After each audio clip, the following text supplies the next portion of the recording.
Today on Time About the Movies, it's the first Friday the 13th of 2012, but it's only the second Friday of 2012. We have three movies to take a look at, two new ones, one classic. We have Mark Wahlberg starring in Contraband. We also have the 3D re-release of Beauty and the Beast, because apparently Beauty and the Beast needs to be re-released in 3D too, because Lion King was so successful. We're going to do it with all of these movies down the road, so stay tuned for that.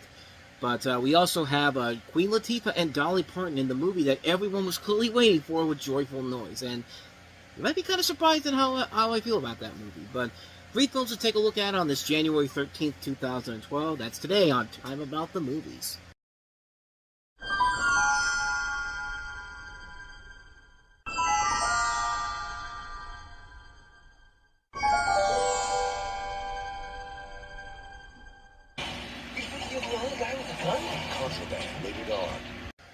Well, Sean Edwards liked the movie. You know what that means.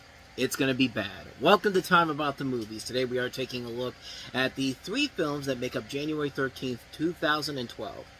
And we have two new releases and one classic. So let's go ahead and start the sandwich off with the newest release, the first movie we have here, and that is Contraband, which stars Mark Wahlberg as a former smuggler who is coerced to smuggle illicit goods from Panama into the United States because of Kate Beckinsale, his wife's brother, played by Giovanni Ribisi. You also have Ben Foster, Caleb Landry-Jones, Lucas Haas, Diego Luna, and J.K. Simmons among the cast in here.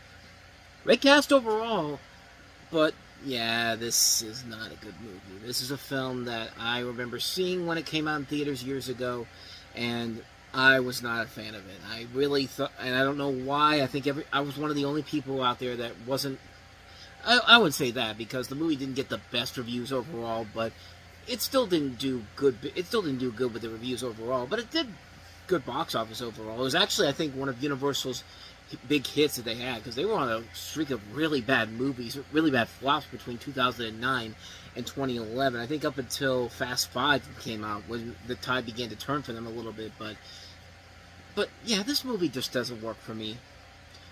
And the biggest problem with it is that it's just another generic action movie with Mark Wahlberg in it. He's playing kind of a boring action hero, fending off a pretty lazy villain, with the villain being his brother-in-law. I mean, his wife even tells him in the movie, "Don't trust him. Don't trust my brother-in-law.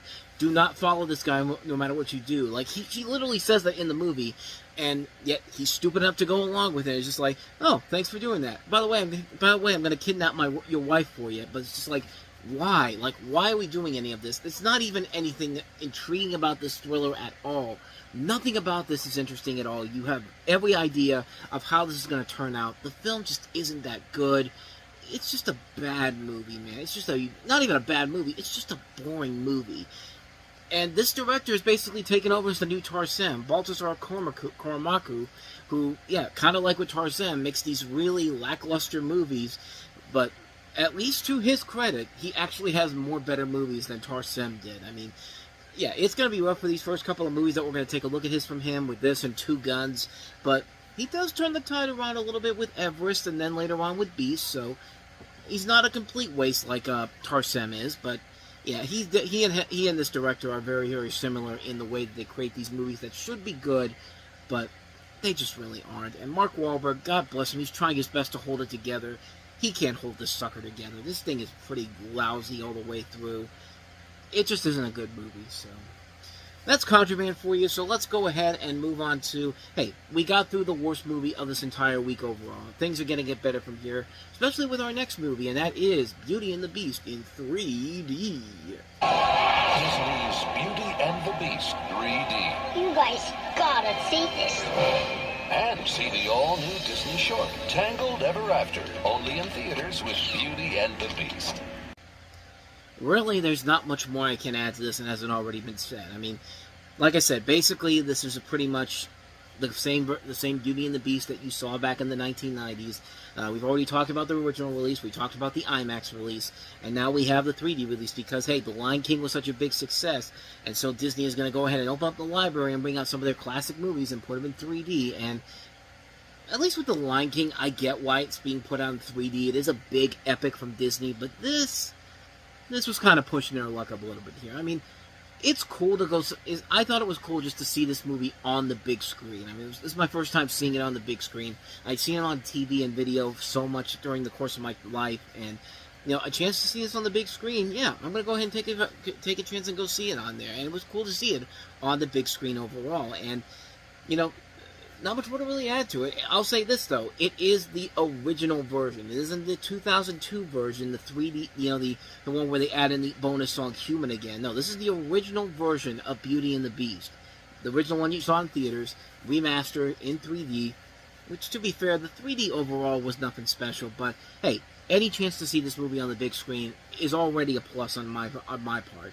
But I guess I should talk about the short they're talking about, Tangled Ever After, which is kind of the sequel essentially to Tangled, where it essentially is following Pascal and Maximus, the two comic relief characters from Tangled, as they're at the wedding for Rapunzel and Eugene, once again played by Mandy Moore and Zachary Levi, but they lose the wedding rings, and so they go all over the town to find them, and of course, hijinks and hilarity ensue. And truth be told, it's good. It's good enough for what it is. Like, it is a movie where it's a short where you have the two comic reliefs being what they are, comic reliefs making you laugh and putting themselves in these really funny situations, and it's really, really hilarious and well done. Like, there's a great bit where they realize the rings aren't there, and the entire kingdom just loses its mind, and just there's explosions all over the place, and it's revealed to be Maximus's daydream, and it's just really, really funny stuff, man, and it's very well done. For a 6-minute short, it delivers what it promises and then some. It is a movie where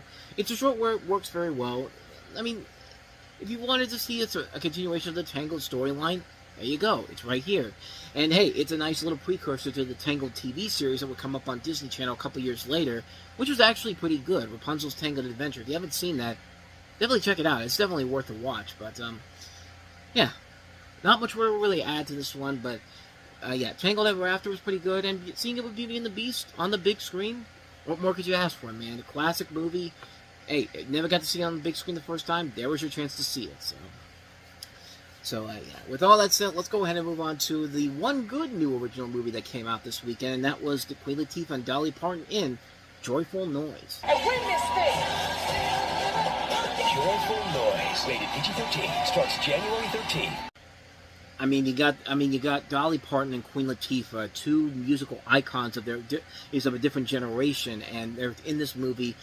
Yeah, it's a very standard storyline overall. I mean, it's nothing we haven't seen done before. Two strong-minded women, played by Parton and Latifah, are forced to cooperate with budget cuts threatening to shut them down amid a small-town choir.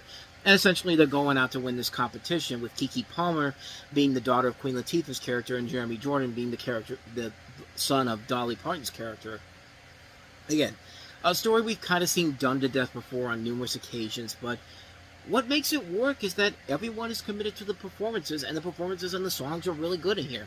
It's directed by Todd Graff, who did Band Slam a couple years ago, which was a very underrated film with Vanessa Hudgens and Ali Mashaka in it. Didn't get the proper attention back then, but this one definitely got a little bit better respect overall. You have a lot of really good talent involved in this. Not only Queen Latifah, Dolly Parton, Keke Palmer, but Courtney B. Vance, Chris Christopherson. And like I said, the music overall is really good. You got two really legendary music icons of their generations, Dolly Parton and Queen Latifah, together in a movie. And it's fun to watch. It's a movie where it's very well done. The acting is really carrying it. The music is really good.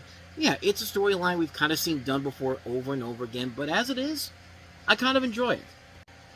And thus, with all that said, we wrap up another edition of Time About the Movies, and the next time we meet, we've got 3 more movies to look at, including the latest installment in the Underworld series. Kate Beckinsale is back in Underworld Awakening. We have the George Lucas-produced Red Tails, with Bryan Cranston among its cast. And we also have Steven Soderbergh delivering probably the only good movie Gina Carano has ever been involved in, which is Haywire. We'll take a look at that movie as well. So 3 films to take a look at next time around. We'll do that tomorrow on the show. But with all that said, thank you so much for watching this, and I hope you enjoyed it. If you did, please do me the honor of going ahead and hitting that like button, that subscribe button, and that notification button. Also, don't forget to check out the playlist and check out the last episode we did. So with all that said, whether it's in the past, the present, or the future, I will see you at the movies. Take care.